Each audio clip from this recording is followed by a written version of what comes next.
Hello, I'm Andre. And I'm Andrea. And we are doing Doctor Who.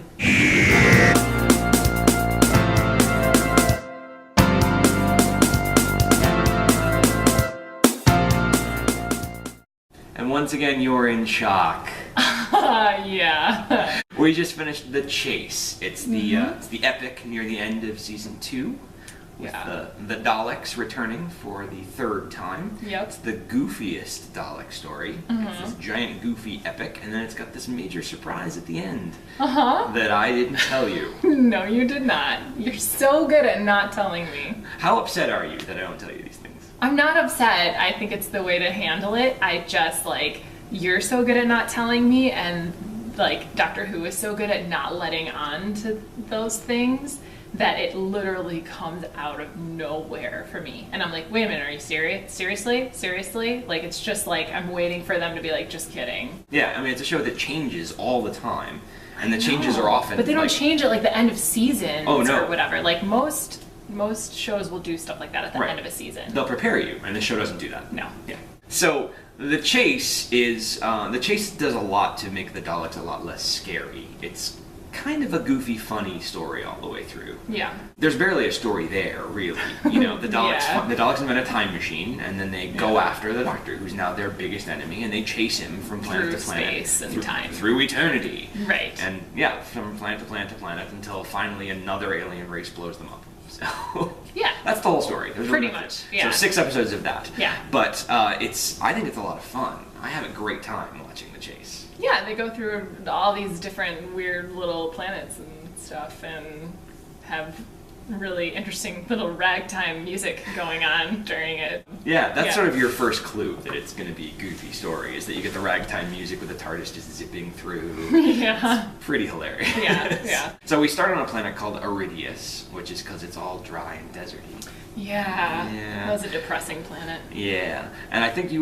were probably prepared for us to spend all 6 episodes there. And I'm you were feeling so glad we didn't. Yeah, you were sighing. It was going to feel a little Web Planet-y, because it's the sets that are just clearly the soundstage with some sand over it and stuff, those are a little hard to sit through for 6 episodes. And it's the same director, Richard Martin, who we talked about is not great.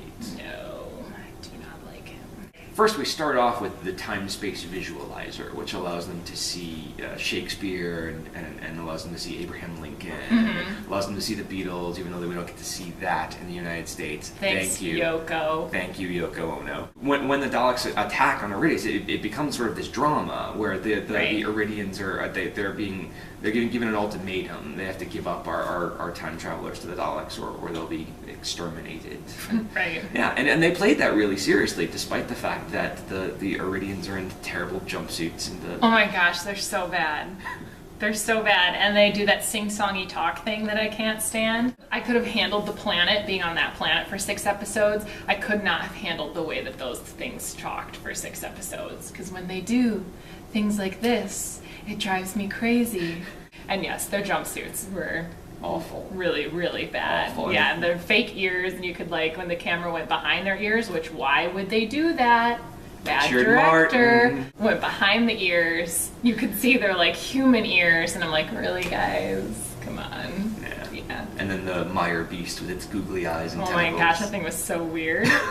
So it looks like it's going to be this sci-fi drama to start with, and then we end up on the Empire State Building. Right. With Morton Dill in his cowboy hat. Yeah, so funny. It was funny to hear them do what they think a New York accent is, and then what they perceive the American South as, and yeah, it was pretty stereotypical. One of my favorite parts of the whole story is him cracking up at the Dalek, though, just walking all around and laughing. Yeah, that is pretty good. He thinks it's some sort of Hollywood movie. Y'all from Hollywood, aren't you? Yeah. That was good. I liked that he was laughing at a Dalek. He's like, I'm a Dalek. He's like, ha ha ha. And then we end up on the Mary Celeste, and we find out why the Mary Celeste lost all of its crew and passengers. Yeah. I have found that really entertaining. You get to see a Dalek go overboard. I know. There's a couple of times in these episodes where the Daleks scream, which I think it's the first time we've heard them scream, and it's yeah. Yeah. It's pretty wussy. He just like falls off the ship. He's like, "Ah." Yeah. It did relieve some of my fear of the Daleks, because I am afraid of them. You actually are. I actually am. Like I was. Like the first time we saw them, I was like, oh, they're adorable. And then I realized that they're like ruthless Nazi, like just horrible, horrible creatures. And they say horrible things. After they dug the TARDIS out of the sand, the Daleks were like, yeah, we have no use for you anymore. And they just killed them both. Yeah. Mm-hmm. That's why they scare me. Mm-hmm. They're just totally ruthless. But yeah, this kind of lightened that a little bit. And so then we end up in a haunted house for an entire episode. That was my favorite. Was it? Yeah. Yeah. Why was that one your favorite one? I don't know. It was just so far-fetched and just so funny. They just stumble upon Frankenstein, and I'm like, what? And then Dracula, and I'm like, what is this? Good evening. Good evening. I am Dracula. But yeah, I don't know why I found that so entertaining. But like the whole haunted house thing, and the doctor, he's like, we're in the imagination of the human mind. We've traveled outside of space and time, and they're just like in a haunted house. Yeah, what possibly would have given him that idea? Because he's the doctor, and he has to come up with something incredibly intelligent and overthought. Right, and he's completely wrong. He's just dead wrong, as we find out at the end. Right. And then we go from there to the planet Mechanus with the big mechanoid creatures on it. But before we meet them, we do the whole thing with the robot double of the Doctor. Oh my god. So the Daleks make a robot version of the Doctor, but they use a different actor who doesn't look a whole heck of a lot like the Doctor, and we're supposed to believe that they're like doubles. Mm-hmm. And they even have the guy like lip sync and have the Doctor like actually say the words, and it's so bad. A good director would have had trouble with that, doing the way they had to do them in 1965. Richard Martin is not a good director. Not a good director. I mean, they did pretty close-ups on this guy's face, and he looks nothing like Hartnell. No, but it was. But we're supposed to believe that he everybody's is. fooled. That Barbara and Vicky are fooled. Are all like, Doctor! And I'm like, no. No. He has a much pointier nose. Yep. Yeah. That whole story, that whole planet was so weird. With their mushroom umbrella fungus trees. I love the mushroom umbrella fungus trees. I love them. They creep forward and collapse over you. I think they're great. Oh my god, they didn't successfully kill anybody. No, because they're so slow. They're just like right, and then they just fall on you, and you can get away from them pretty easily. Yeah, I don't just like, and they never ever explain why, like, what they are, why they're there, why they're hostile. Nope. Like, there's just no explanation for them. It was just like this really weird little side plot of that to fill episode 5. But so we're on the planet Mechanus, and we meet Stephen Taylor, the astronaut, who's from a future Earth.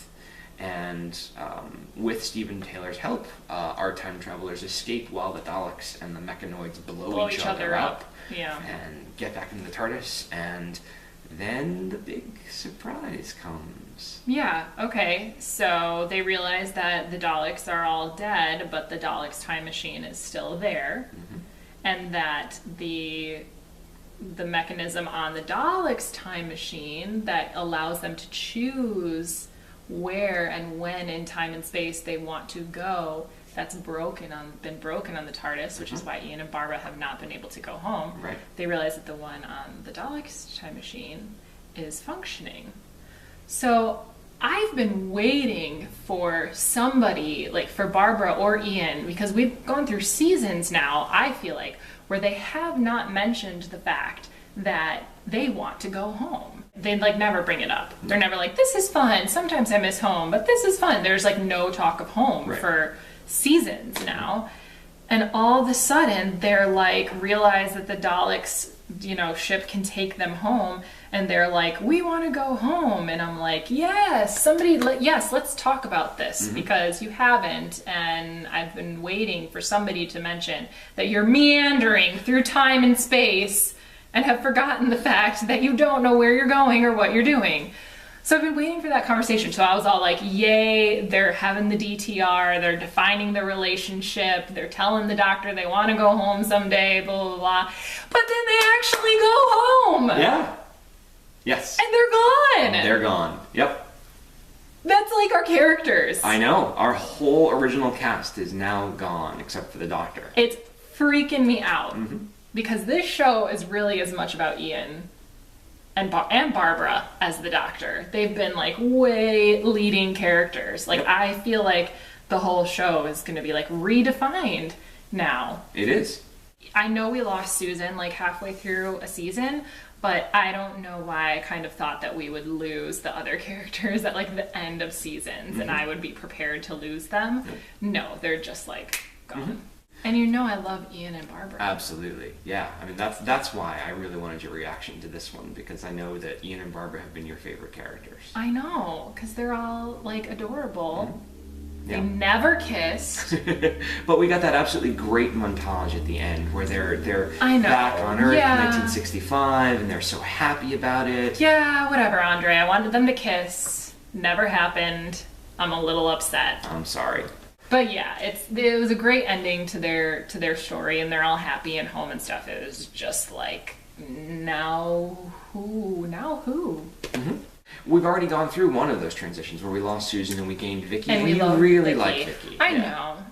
Yeah, and I mean, there are going to be times where you won't like the people who come aboard the TARDIS in place of people that you do like. But I mean, Yeah. I think this is. I think it's good to get used to that if you're gonna keep going, Yeah. because it's going to keep happening. Characters you like are gonna go away, and new characters are gonna come, and we're gonna lose the Doctor. You know that. Yes, I'm mentally preparing for that. What did you actually think of first of all their departure, and secondly of their whole story? I mean, of them as characters and what we got to see. I think they were amazing characters. I think even their backstory worked so well with them being a part of this show, because he was a science teacher and she was a history teacher, and that helped them tremendously in their travels.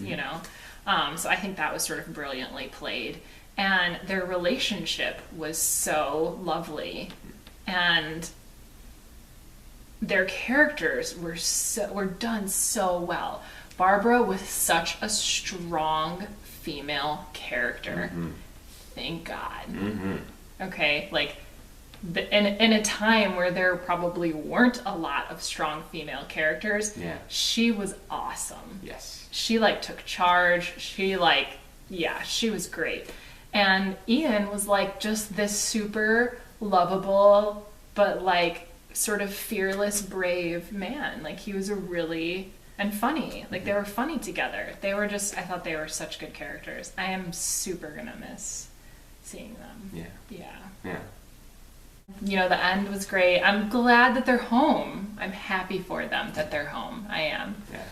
But dang, they're gone. They're gone. So overall thoughts on The Chase? What did you think of this one? I thought it was really good, actually. It was entertaining, and it calmed my fear of the Daleks a little bit, which is nice. And yeah, a huge, crazy ending. So yeah, it's good. So next week we are actually going to finish season 2. Whoa! Finish season 2 next week. Only 35 seasons to go. It will probably be that by the time we get there. Yeah. So next week we're going to do a story called The Time Meddler that I really like. Okay. So sounds good. Great. We will see you then. Thanks so much for watching. Bye.